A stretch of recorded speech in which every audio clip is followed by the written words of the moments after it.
Assalamualaikum warahmatullahi wabarakatuh. Selamat berjumpa di Realita TV di acara Sarita Sarinya Berita. Ya, kita masih membahas masalah wacana pemilu diundur ini ya. Kalau kemarin wacana 3 periode atau juga ada wacana perpanjangan masa jabatan sudah gagal. Sekarang yang menguat adalah wacana pemilu diundur setahun atau 2 tahun. Setidak-tidaknya sudah ada 3 ketua umum partai politik yang sudah dengan tegas menyatakan dukungannya, yaitu Zulkifli Hasan dari Partai Amanat Nasional, Erlangga Hartarto dari Golkar, dan Muhaimin Iskandar dari PKB. Sementara partai lain, Nasdem menyatakan menolak, Gerindra belum menentukan sikap.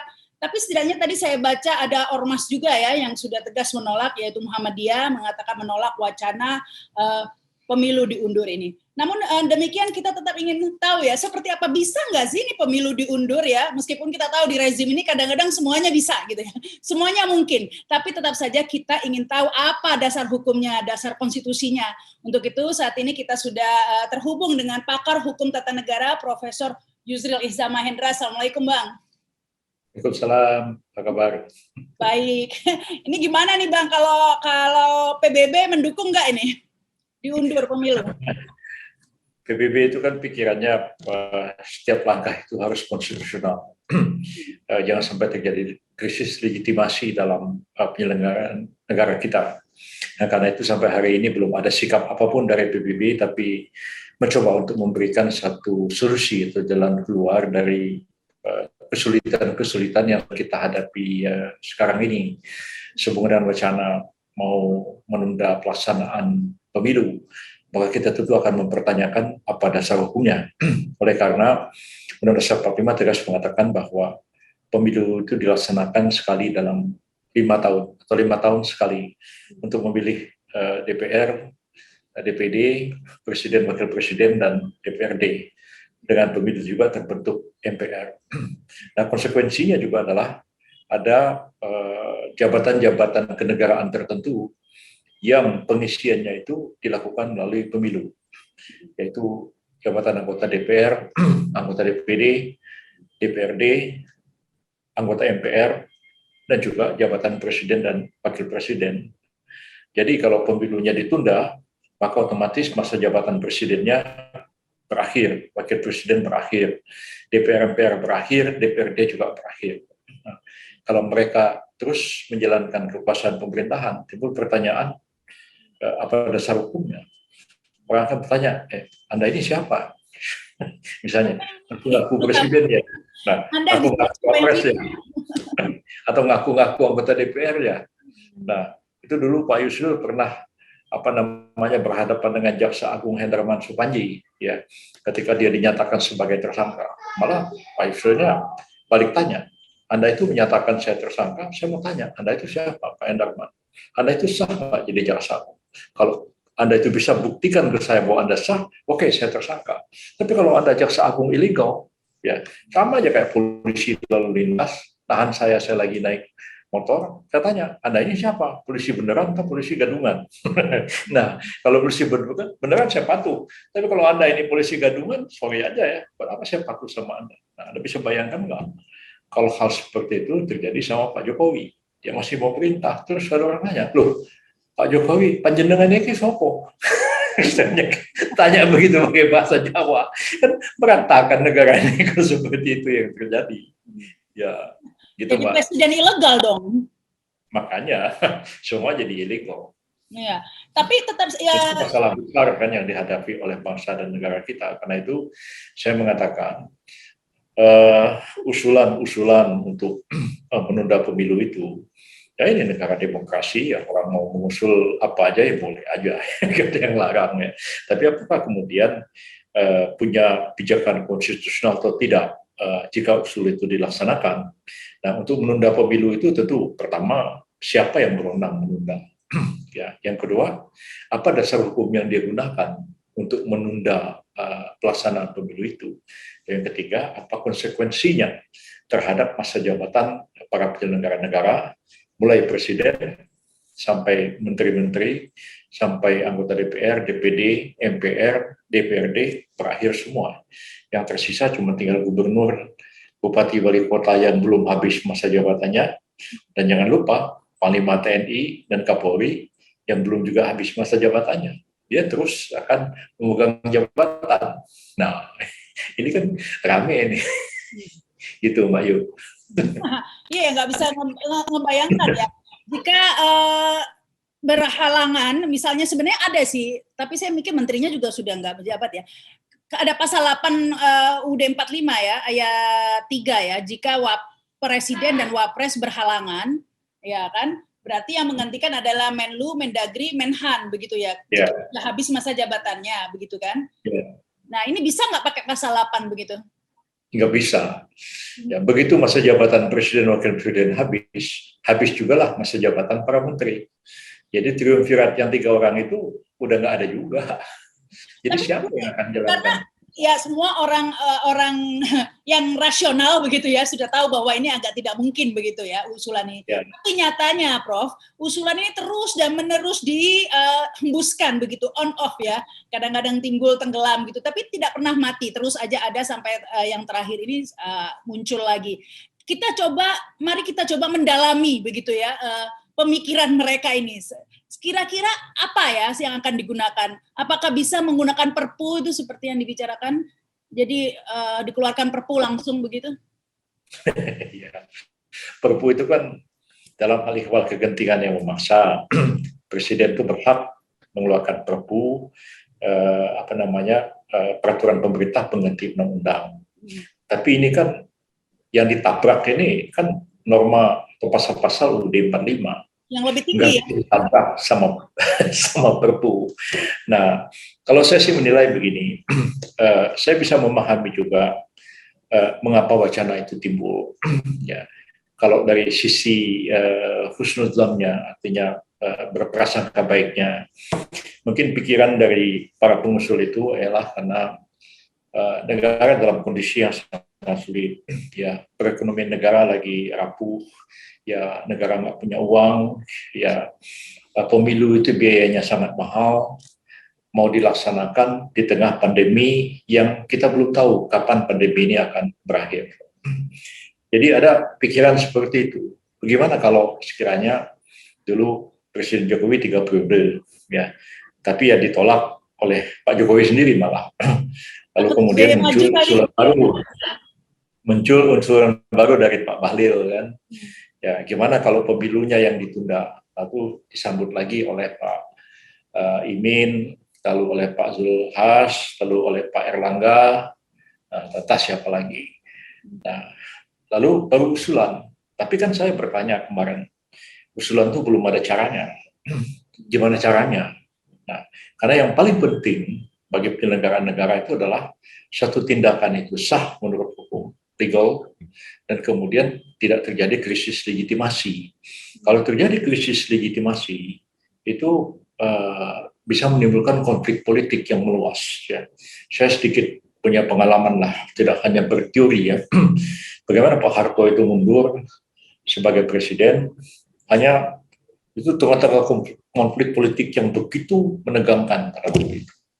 Tapi proses itu berakhir kurang dari waktu 1 jam. Ya. Pak Harto membacakan teks pernyataan pengunduran dirinya, atas kemudian Habibie mengucapkan sumpah di hadapan pimpinan Mahkamah Agung. Selesai. Krisis yang berkepanjangan selesai dan tidak timbul krisis yang baru. Tidak ada yang mempersoalkan, tidak banyak orang mempersoalkan bahwa caranya berhenti Pak Harto itu tidak sah, Pak Habibie itu presiden tidak sah.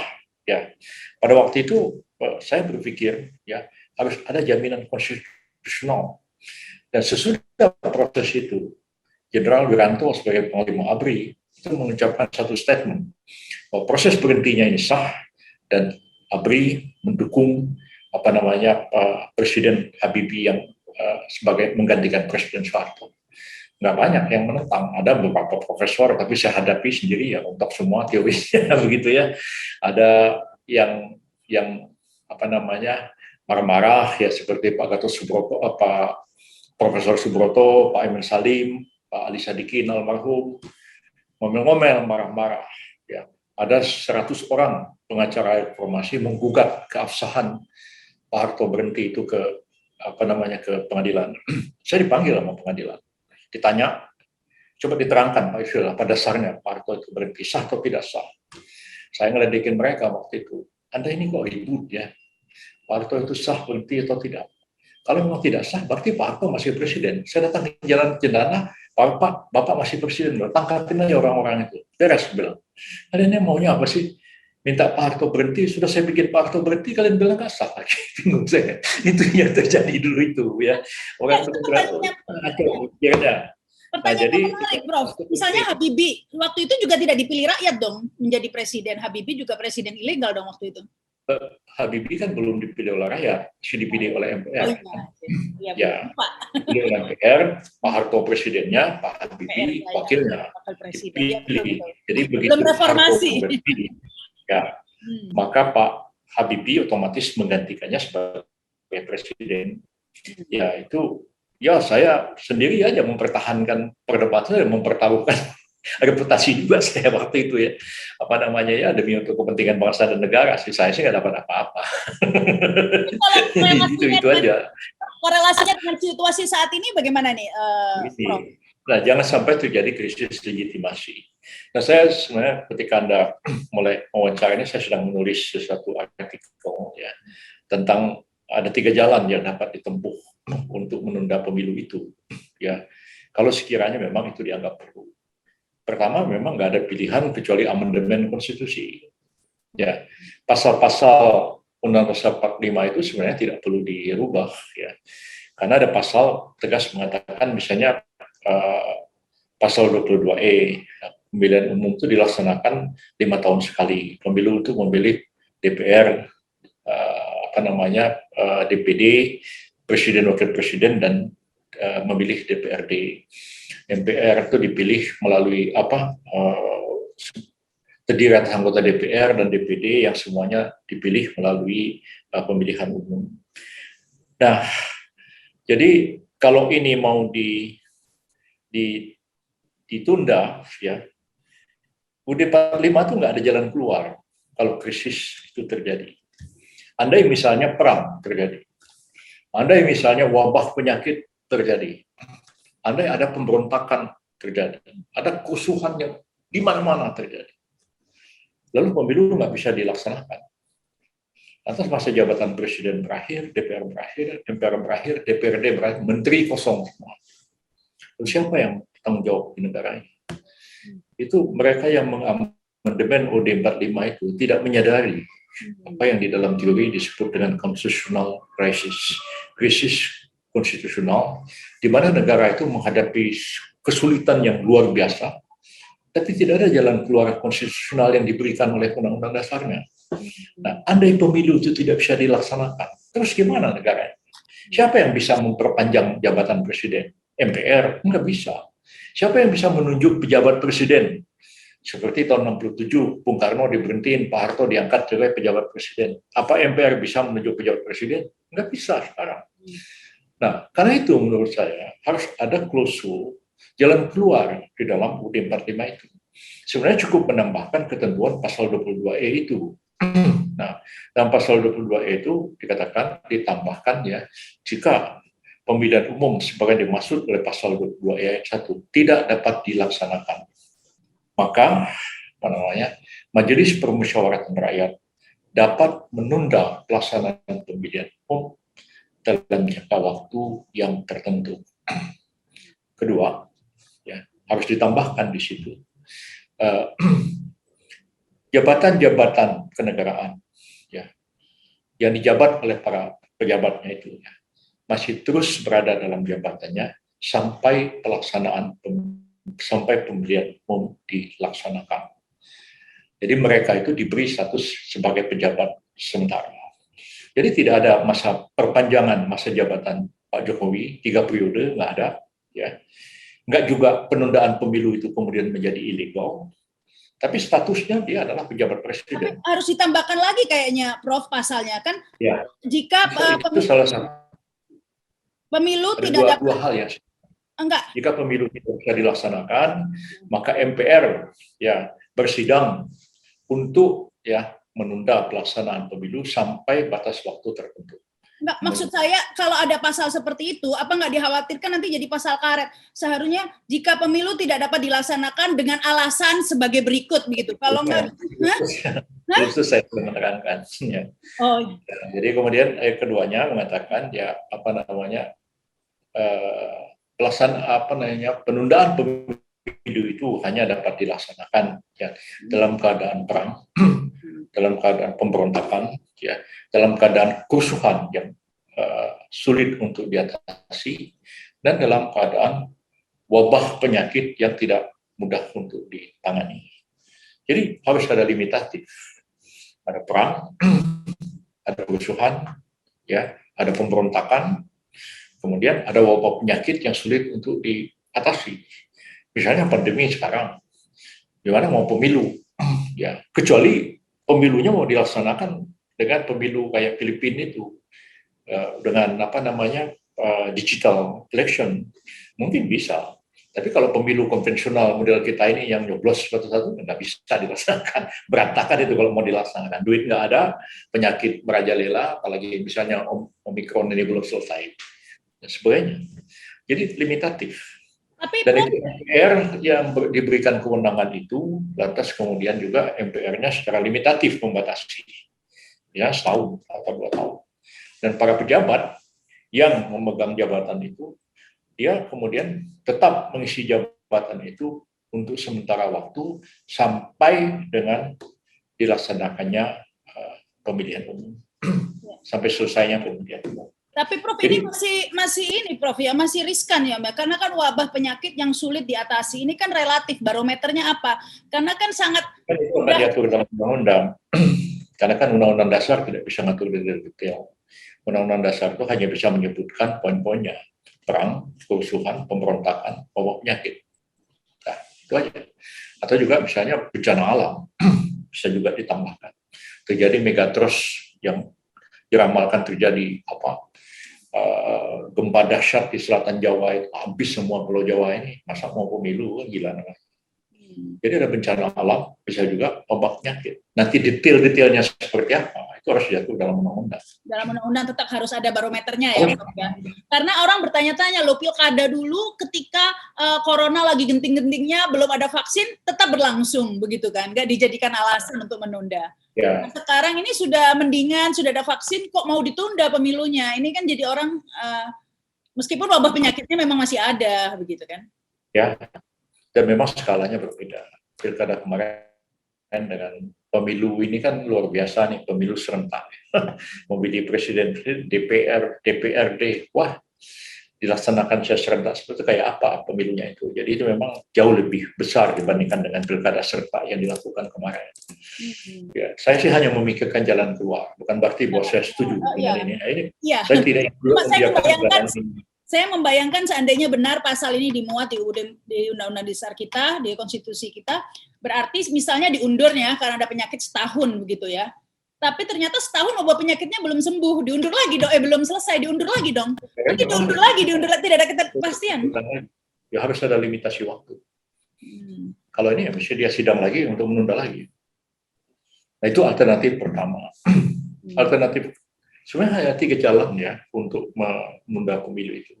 Pertama amandemen konstitusi, yang kedua itu dekret sebagai satu regulasi hukum. Yang ketiga menciptakan konvensi ketatanegaraan. Saya dalam tulisan saya itu saya uraikan detail praktek-praktek ketatanegaraan dalam sejarahnya di masa yang lalu. Bagaimana kita pernah melakukan dekret presiden 5 Juli 59. Bagaimana kondisi-kondisinya, itu terjadi satu perubahan radikal.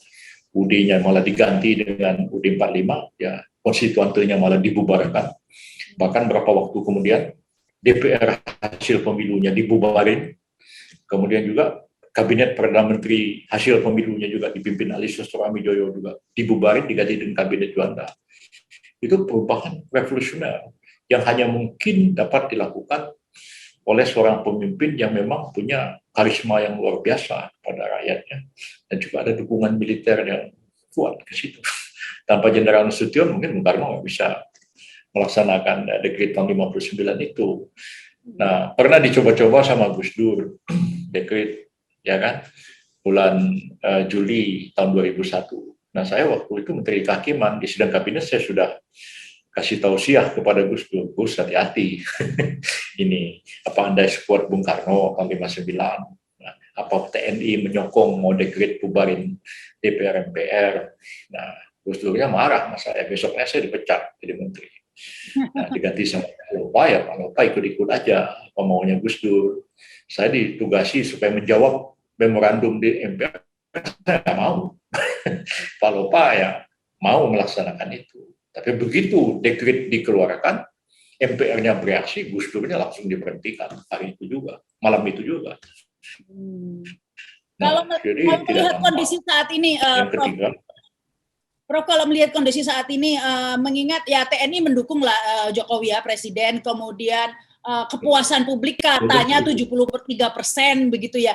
Ini mungkinkah Presiden atau Jokowi melakukan dekret begitu untuk mengundur? Kondisinya menurut Anda memungkinkan tidak? Saya melihat kecil sekali kemungkinan itu. Pertama ya dari sisi Jokowinya sendiri. Kalau secara zahir sih beliau ngobrol dengan saya mengatakan ini gimana Prof ya, kok orang ngomong begitu ya. Saya nggak enak, seolah-olah dikirain saya mau 3 periode. Saya nggak punya keinginan begitu loh Prof. Oh iya, saya juga mengerti, saya bilang. Nah kalau 3 periode apa? Anunya, cantolan konstitusionalnya apa? Nah dari situ kan lebih ngerti. Nah, beliau ngomong begitu sama saya. Saya nggak ada Prof. Saya nggak mau melanggar konstitusi dan dianggap saya mengkhianati reformasi. Itulah yang secara zahir disampaikan beliau kepada saya. Kalau yang batin ya itu urusan Allah, saya nggak tahu. Saya ada yang zahir. Yang kedua, kondisinya tidak cukup untuk itu. Jangan lupa ya, tahun 59 itu ada kepentingan Bung Karno dengan kepentingan tentara itu sama. Tentara itu ingin masuk ke politik di fungsi ABRI. Penggagasnya Nasution. Kalau konstituante itu mampu menyelesaikan Undang-Undang Dasar baru, ABRI itu tetap aja ada di barak dan tidak mungkin terlibat dalam politik karena sistem pemerintahnya parlementer, demokrasinya liberal. Nah, karena itu ABRI setuju kembali ke UUD 45 laksanakan demokrasi terpimpin. Nah, lalu ketika konstituante itu reses ya, Bung Karno sedang di Jepang ya, Nasution umumkan SOB, negara dalam keadaan bahaya. Semua rapat politik dilarang, koran dibredel, TV belum ada, medsos belum ada, radio cuma RRI. RRI pun dikontrol oleh pemerintah. Dalam situasi seperti itu, Jenderal Nasution kerahkan truk-truk militer untuk datang ke Bandung, teriak-teriak, bubarin konstituante, bubarin konstituante. Waktu itu polisi satu loh dengan tentara. Sekarang polisi dengan tentara itu terpisah. Ya tentara setuju, polisi belum tentu. Bisa aja polisi pro Pak Jokowi, tentara tanda tanya dulu. Karena harus hitung nih, politiknya nih detail. Saya nggak mau ngomong terlalu banyak soal ini ya. Tapi ini masalah serius. Tidak ada dekret itu bisa berhasil tanpa dukungan militer. Nah kalau kita sini militer dan dukungan polisi. Polisi dan tentara ini sama-sama pegang senjata. Dulu di bawah satu komando, sekarang enggak. Sekarang beda. Nah, apalagi presidennya habis masa jabatannya ya. Presiden habis masa jabatannya. Kalau pengamatan awam ini, Prof, pengamatan awam mungkin dari luar, sepertinya kan semua mendukung Jokowi ya, Panglima ABRI, dari polisi, kan kayaknya sampai DPR pun semua mendukung Jokowi, nggak, yang oposisinya cuma sedikit, cuma satu kali, PKS saja. Nah ini bukannya itu kondisinya kuat sebenarnya? Politik itu serba tidak terduga. Kalau saya boleh bercerita sama Anda, ya, suatu sore, ya, saya dan Jenderal Faisal Tanjung almarhum itu ngobrol dengan Pak Harto di Binagraha tahun 97. Pak Harto bilang, Jenderal, real, gimana baiknya saya ini, maju lagi atau mau bagaimana? Pak Faisal diem aja, ya, dia nggak enak menjawab. Real, kamu bagaimana? Ya, saya bilang, Pak, menurut pendapat saya, inilah saat yang terbaik Bapak mengakhiri jabatan Bapak. Bapak di puncak keberhasilan. Bapak mundur, sama Bapak luar biasa. Bapak serahkan estafet kepada Presiden yang baru. Iya, saya memang sudah mau itu. Saya mau lengser ke Prabon, madep Pandito. Maunya begitu. Ya, setelah kita ketawa, kita keluar dari Binagraha. Saya tanya Pak Faisal, kok Bapak diem aja? Ya saya nggak enak ngomong begitu. Gimana kita ngomong sama panglima tertinggi? Makanya saya biarin kamu aja ngomong. Katanya, ya saya kan dianggap anak kecil, jadi saya ngomong aja. Tapi apa yang terjadi satu hari? Ya, satu hari, kok tiba-tiba Pak Harto kok maju lagi? Nah, 97 itu. Lalu waktu ketemu Pak Harto sambil ketawa-ketawa saya tanya, loh Pak, kok jadi berubahnya? Ini ya, ini Harmoko. Ya, Harmoko ini menyelenggarakan safari Ramadan keliling ke daerah-daerah dan kembali mendesak supaya saya maju lagi. Katanya saya ini masih dibutuhkan. Jadi itu Pak Harmoko yang punya kerjaan. Tapi Anda lihat apa yang terjadi ketika krisis 98. Pak Harmoko ketua DPR. Harmoko memukul palu sampai patah palunya itu, meminta Pak Harto mundur. Politiknya serba nggak terduga, nggak seperti yang kita bayangkan. Ya. Jadi saya sih bukan saya belum terlalu tua, tapi cukup banyak saya menghadapi senggaram politik seperti ini ya. Jadi saya nggak bisa apa yang harus dihitung betul sekarang. TNI dan Polri itu dua komando yang berbeda, dan dua-duanya pegang senjata. Ya, bisa aja polisi dukung presiden, TNI belum tentu.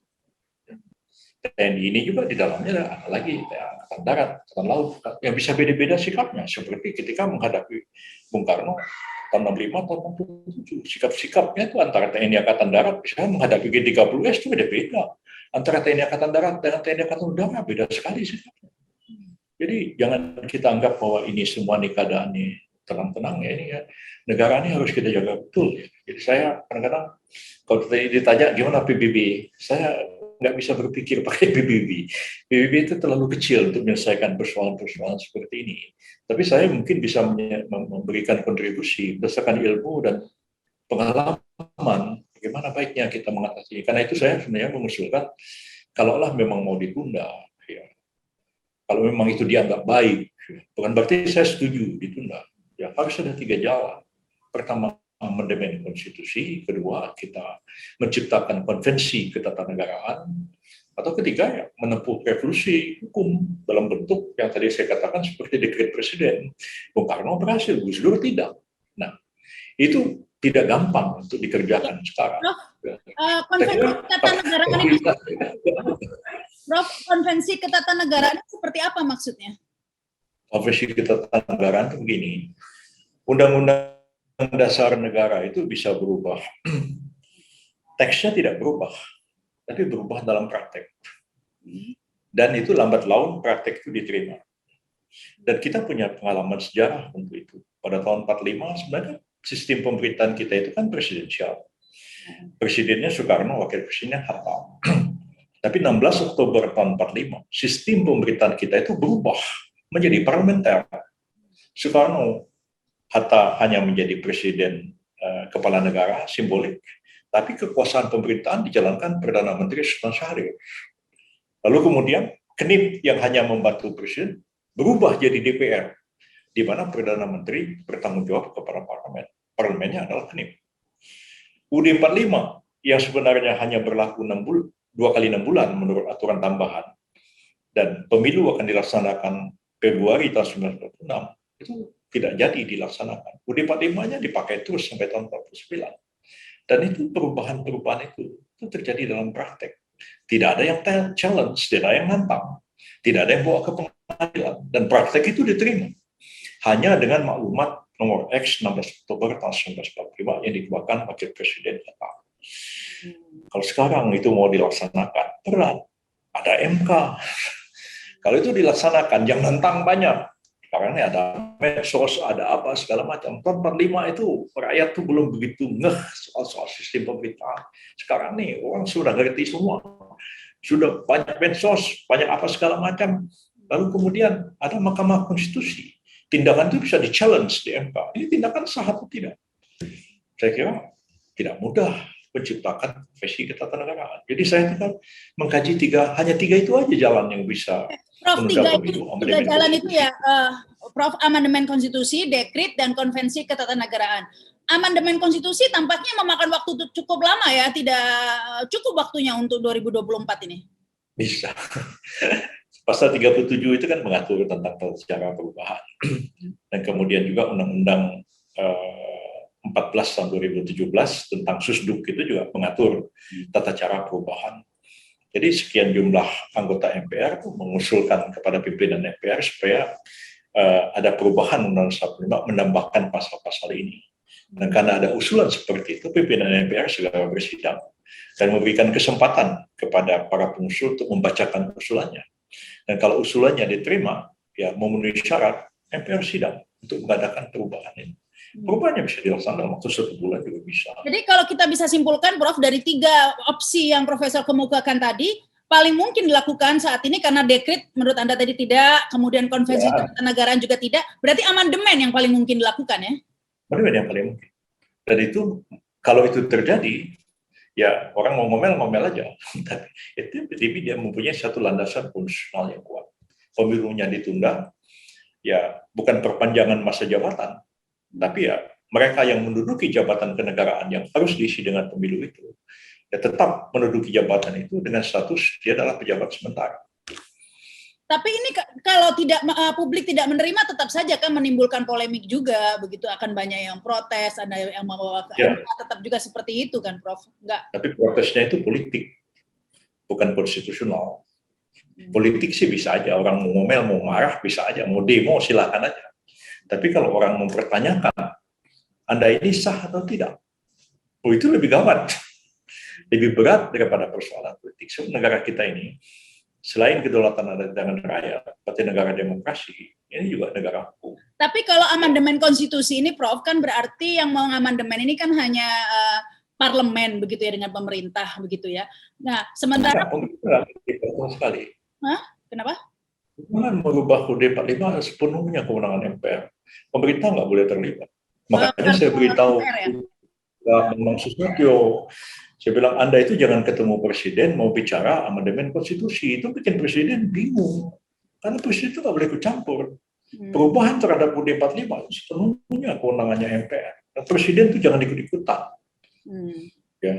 Makanya dulu waktu saya Menteri Kehakiman, ya, baik di zamannya Mega maupun zamannya Gus Dur, saya ingatkan betul presiden, jadi MPR itu sidang yang mengubah UUD 45. Tapi kita nggak bisa ikut campur. Walaupun saya tahu itu nggak benar, ada banyak yang nggak salah, banyak yang salah. Tapi udah pemerintah diam aja, dan itu terjadi. Makanya saya nggak ikut-ikutan. Tapi kalau MPR misalnya ya, dan kemudian memasukkan klausul yang Anda sebutkan tadi, ini kan tetap menimbulkan protes dari publik ya, merasa tidak terwakili. Sehingga ada yang menyarankan, ini kemarin saya ada wawancara dengan Saigon Nainggolan katanya, lebih baik diadakan referendum saja, jadi masyarakat publik benar-benar ditanya satu persatu, mau tidak presiden diperpanjang begitu. Kalau referendum bagaimana, Prof? Referendum itu di Pak Harto dulu yang ditolak orang di zaman itu. Ya, idenya itu kalau UUD 45 mau diubah, harus dilakukan referendum. Itu dengan Pak MPR, itu malah ditentang. Ya, ditentang pada waktu itu dan dicabut oleh MPR pada waktu zamannya Habibie. Pasal TAP MPR tentang referendum itu dicabut. Makanya UUD 45 kemudian pertanyaannya kemudian dasar untuk melakukan referendum itu apa? Oh, jadi di konstitusi kita tidak diatur soal referendum? Nggak ada? Iya. Nggak ada jalan keluarnya. Kayak misalnya kita bilang dulu, jajak pendapat di Timur Timur, dasarnya apa? Kan sudah ada resolusi Dewan Keamanan PBB. Kalau enggak, masa orang mau menyelenggarakan referendum di situ tanpa dasar? Di sini mau mengadakan referendum, dasar hukumnya apa? Penyelenggaranya siapa? Bisa juga referendumnya itu di amandemen UUD 45 dimasukkan pengaturan soal referendum. Referendum nggak bisa. Perubahan terhadap undang-undang dasar itu dilakukan oleh MPR. Dan ini begini ya, persoalan ini nggak bisa dihadapi dengan sikap emosional. Ya. Saya harus berpikir betul. Karena saya pikir ya, tugas kita juga lah untuk menyelamatkan bangsa dan negara dari keruntuhan. Karena itu saya nggak mau bawa partai, nggak mau bawa apa. Cuma saya berpikir sebagai, mudah-mudahan sebagai akademisi, mudah-mudahan sebagai seorang negarawan, kita jadi mencari jalan keluar dari kesulitan yang kita hadapi sekarang. Ya. Prof, seandainya ini udah akhirnya kan ini memang sudah mendukung partai politik, kemudian MPR satu suara mengamandemen, memasukkan klausul tentang kemungkinan diundur tersebut, akhirnya diundur pemilu. Dan bagaimana dengan pilkadanya? Uh, Pilkada sih tidak diatur oleh Undang-Undang Dasar. Pilkada itu hanya diatur dalam undang-undang. Jadi kalau pasal 18 UUD 45 kan mengatakan bahwa gubernur, bupati, wali kota itu kan dipilih secara demokratis.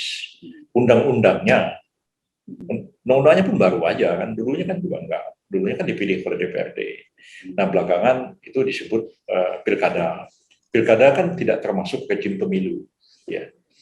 Karena pemilu itu pasal 22E itu limitatif, ya. Pemilihan umum diselenggarakan untuk memilih DPR, DPD, Presiden, Wakil Presiden, dan DPRD. Jadi kalau ada keputusan melalui undang-undang bahwa pilkada itu dilakukan melalui pemilihan langsung, makanya disebut itu pemilihan kepala daerah, bukan pemilihan umum. Ya, makanya MK sendiri pun sudah mengatakan, MK itu berwenang nggak mengadili sengketa pilkada. MK sendiri sudah memutuskan, MK itu tidak berwenang mengadili sengketa pilkada karena pilkada itu bukan pemilihan umum. Nah, ini kan hanya sementara waktu aja sampai dibentuknya pengadilan khusus untuk menyelesaikan sengketa-sengketa pilkada. Baik. Kalau itu dari segi hukum tata negara sudah clear. Baik, yang terakhir ini Prof, sebagai negarawan, pakar hukum tata negara begitu ya, saran pribadi Prof Yusril sendiri dari hati nurani sendiri, menurut Anda sebaiknya pemilu diundur atau tidak, Prof?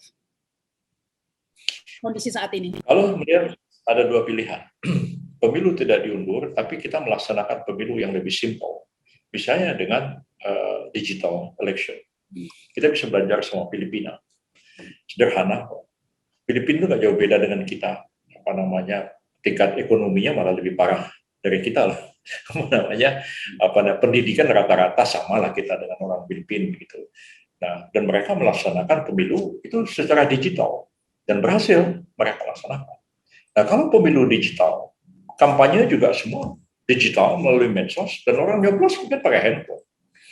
Kalau itu kita laksanakan, itu sebenarnya cara yang paling simpel. Kalau itu tidak bisa juga dilaksanakan, ya mau tidak mau ya, saya berpendapat memang harus diadakan penundaan. Dan kalau dilakukan penundaan, siapa yang berwenang menunda? Bagaimana caranya penundaan itu dilakukan supaya tidak nabrak Undang-Undang Dasar 45? Emang kondisinya saat ini seperti apa sih? Memang kondisinya saat ini seperti apa sih, Prof? Kok harus ditunda? Bukannya semuanya jalan aja seperti biasanya?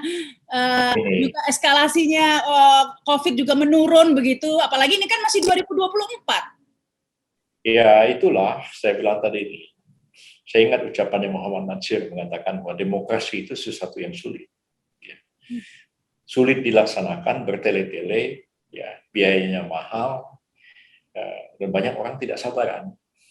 Gitu kan. Tapi kita belum menemukan sistem yang lebih baik daripada demokrasi itu. Meskipun demokrasi itu punya kelemahan. Jadi pemilu itu memang sulit, biayanya mahal. Untuk memilih presiden, iya 17 triliun. Sekarang negara nggak ada duit. DPR sama pemerintah sudah memutuskan bahwa pemilu akan dilaksanakan 14 Februari tahun 2024. Tapi anggarannya belum ada. Dan anggaran itu biasanya dicicil tahun demi tahun. Itu bukan hanya DPR pusat, bukan hanya di pusat, di daerah juga ada anggaran-anggaran untuk pelaksanaan pemilu. Sekarang anggaran itu nggak ada. Duitnya nggak ada.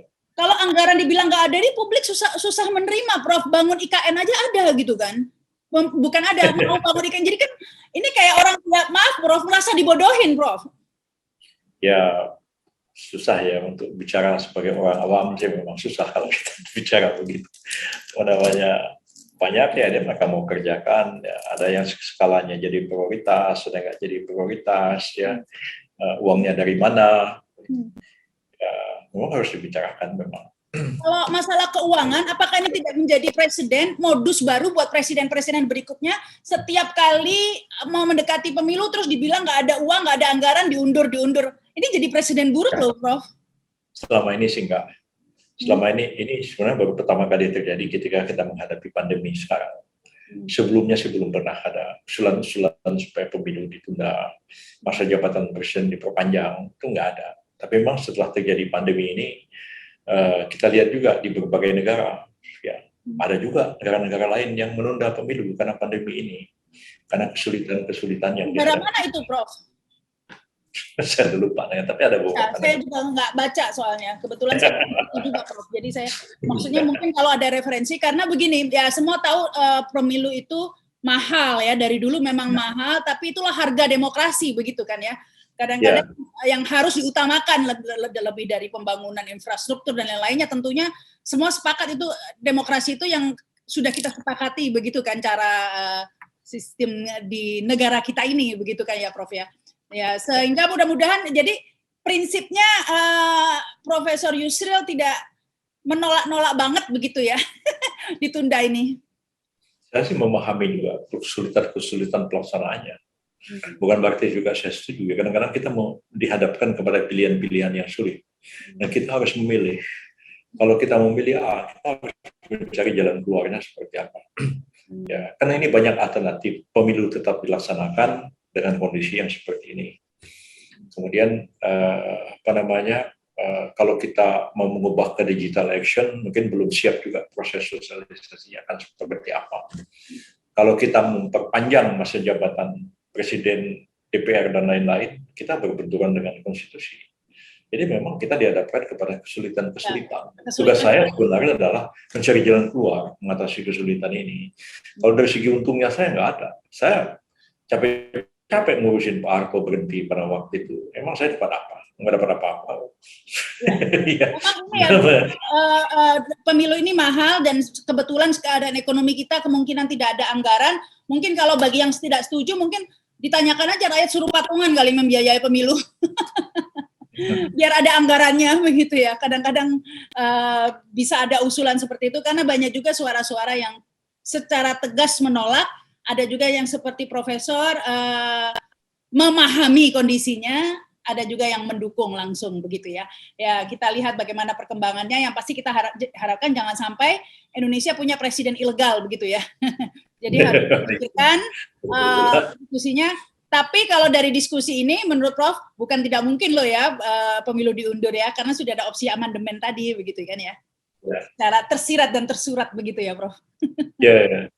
Baik, terima kasih nih Prof sudah bergabung di Realita TV. Mohon maaf karena saya bicara begini agak terpotong-potong, tapi kali kalau membaca tulisan saya yang malam ini saya selesaikan, itu mungkin agak sistematik dan jelas uraian saya mengenai persoalan ini, dan saya mengatakan ada 3 jalan kalau mau menunda pemilu itu, dan alasan-alasannya, dan kira-kira mungkin ya nggak ada pilihan lain sebenarnya. Yang paling mungkin adalah kita melakukan amandemen konstitusi dalam waktu yang lebih terbatas sifatnya.